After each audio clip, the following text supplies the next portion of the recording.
जय हिंद। आज की वीडियो में हम चर्चा कर रहे हैं नेशनल पीपल कांग्रेस और स्टैंडिंग कमेटी चाइना में क्या है और वो किस प्रकार से अपनी भूमिका निभा रही है, उनका क्या रोल है और उनका ऑर्गेनाइजेशन किस प्रकार से है। चीन में एक सदनात्मक विधानमंडल है। विश्व में अधिकांश देशों में द्विसदनात्मक विधानमंडल है, मतलब वहाँ की जो लेजिस्लेचर है वहाँ पर केवल एक ही हाउस पाया जाता है। वर्तमान समय में राज्यों में सामान्यतः विधानमंडल द्विसदनात्मक होते हैं। जैसे अगर हम इंडिया की बात करते हैं तो लोकसभा और राज्यसभा की है। ब्रिटेन में भी हाउस ऑफ कॉमन्स और हाउस ऑफ लॉर्ड्स है। अमेरिका में हाउस ऑफ रिप्रेजेंटेटिव और सीनेट है। इस प्रकार से विश्व में अधिकांश देशों में 2 सदन है, लेकिन चीन में 1 सदन ही है।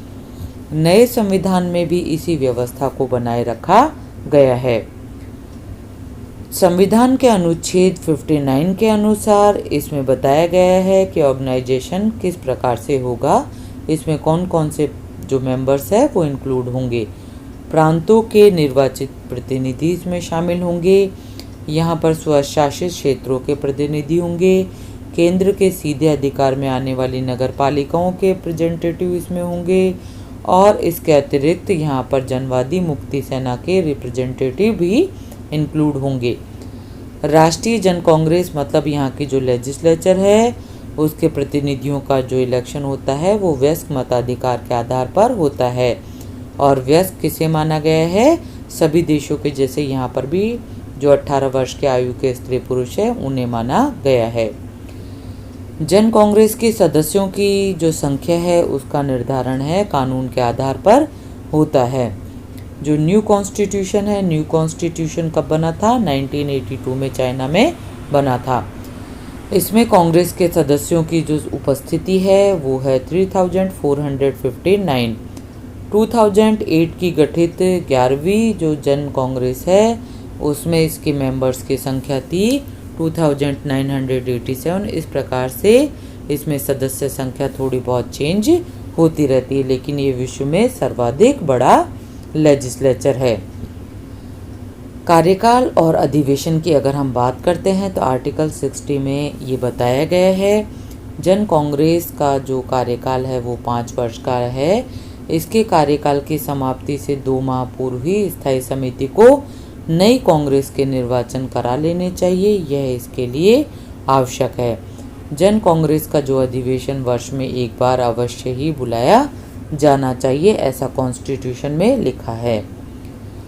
राष्ट्रीय जन कांग्रेस, इसके पावर और फंक्शंस कौन कौन से हैं? नंबर 1 है अपने पहले अधिवेशन में जन कांग्रेस अपनी कार्यवाही के लिए प्रेसिडियम का चुनाव करती है।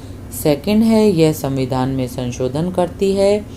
थर्ड है यह कॉन्स्टिट्यूशन में एक जो क्रियान्वयन है उसका निरीक्षण करती है। फोर्थ है यह फौजदारी दीवानों और राज्य के विभिन्न अंगों से संबंधित मूलभूत कानूनों का निर्माण करती है। फिफ्थ है ये राष्ट्रपति उपराष्ट्रपति का निर्वाचन करती है।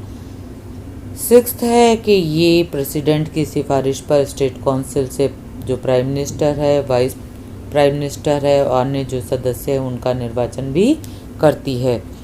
यह केंद्रीय सैनिक आयोग के अध्यक्ष का निर्वाचन करती है और यह सर्वोच्च जनवादी न्यायालय है, इनके सभापति इनका भी निर्वाचन करने का कार्य करती है।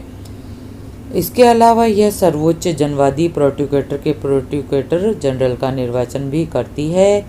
इसके अलावा यह आर्थिक सामाजिक विकास के लिए योजनाओं की जांच स्वीकृति प्रदान करती है। यह बजट की जांच और स्वीकृति भी करती है। यह स्थायी समिति के लिए अवांछनीय अनुचित निर्णयों को बदल सकती है, उन्हें रद्द भी कर सकती है। इसके अलावा ये विभिन्न अन्य कार्य भी करती है, जैसे कि युद्ध और शांति के प्रश्नों पर निर्णय लेती है और अन्य कार्यों का संचालन भी ये करती है। अब हम बात करते हैं राष्ट्रीय जन कांग्रेस, इसकी वास्तविक स्थिति क्या है।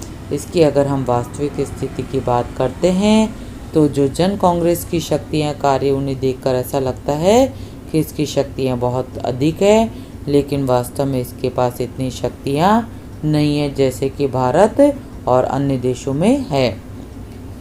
राष्ट्रीय जन कांग्रेस की स्थायी समिति की हम स्टैंडिंग कमेटी की यहाँ पर बात कर रहे हैं। चीन के जो नवीन संविधान है इसके अंतर्गत कांग्रेस की स्थायी समिति की स्थिति बहुत ज़्यादा महत्वपूर्ण है। महत्वपूर्ण क्यों है?